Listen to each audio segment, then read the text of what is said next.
मित्रांनो, आता आपल्याबरोबर वर्षाची उसगावकर आहेत, ज्या मराठी चित्रपट महामंडळाच्या संचालकपदी आता त्यांची निवड झालेली, निवडून आलेले आहेत. त्याबद्दल सर्वप्रथम तुमचे अभिनंदन. आणि आज 58वा बालगंधर्व रंगमंदिराचा वर्धापन दिवस झाला. हा कार्यक्रम नुकताच पार पडला. या कार्यक्रमासंदर्भातली तुमची प्रतिक्रिया? जो महोत्सव असतो ते सगळे रसिक ह्याची वाट बघतात.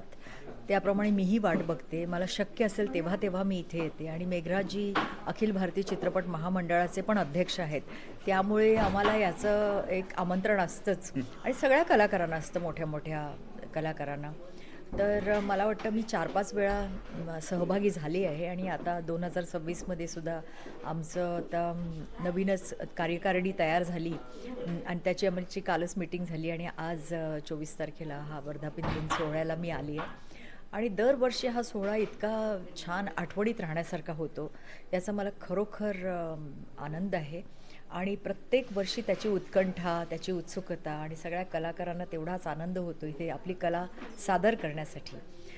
तर सगळ्या रसिकांना मी एकतर खूप धन्यवाद देते, कारण त्यांनीच हा महोत्सव जो आहे, कारण हा त्यांच्यासाठी घाट घातला जातो आणि ते ह्याला गोड मानून घेतात आणि दरवेळेला येतात न चुकता, खूप गर्दी करतात. याचा मला खूप आनंद आहे. ताई, एक दशक म्हणजे अशोक सराफ असतील, लक्ष्मीकांत असतील किंवा महेश कोठारी जे असतील, ह्या सर्वांनी तुमची टीम सगळी त्यावेळेस जो मराठी चित्रपटांमध्ये जो दशक तुम्ही गाजवलेलं आहे, त्याच काळाबद्दल तुम्ही काय सांगाल का? त्या काळात जेव्हा मी एंटर केली इंडस्ट्री 90च्या दशकात किंवा तेव्हा विनोदी चित्रपटांची लाट होती. आणि त्या म्हणूनच अशोक सराफ, लक्ष्मीकांत बेर्डे यांनी तो काळ गाजवला.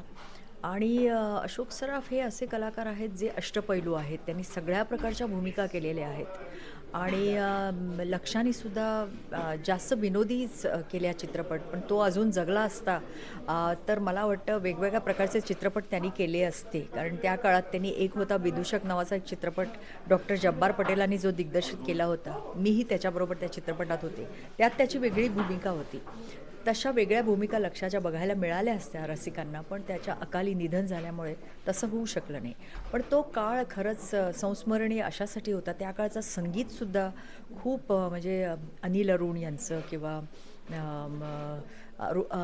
अरुण पौडवाल यांचे तर खूप संगीत मला लाभलेलं आहे. अनिल मोहिले यांचं खूप संगीत मला लाभलेलं आहे.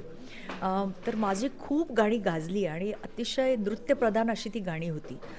तर मी स्वतःला खूप भाग्यवान समजते की मी त्या काळात आले. आणि त्या काळातले चित्रपटसुद्धा, मग तो गंमत जम्मत असू दे, शेजारी शेजारी असू दे, पसंत आहे मुलगी, धमाल दे धमाल, लपंडाव, अशा प्रकारचे सगळे चित्रपट ते गाजले त्या काळात. आणि लेखकसुद्धा इतके प्रतिभावान, इतकं छान.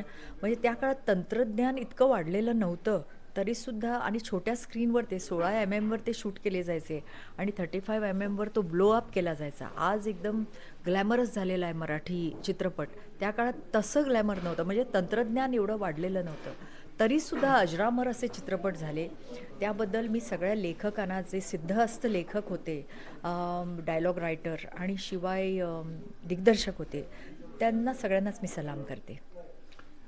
या होत्या वर्षाताई उसगावकर, ज्या आज आपल्या बालगंधर्व वर्धापन दिनानिमित्त आपल्याबरोबर या कार्यक्रमामध्ये सहभागी झाल्या. त्या वर्षाताई, धन्यवाद.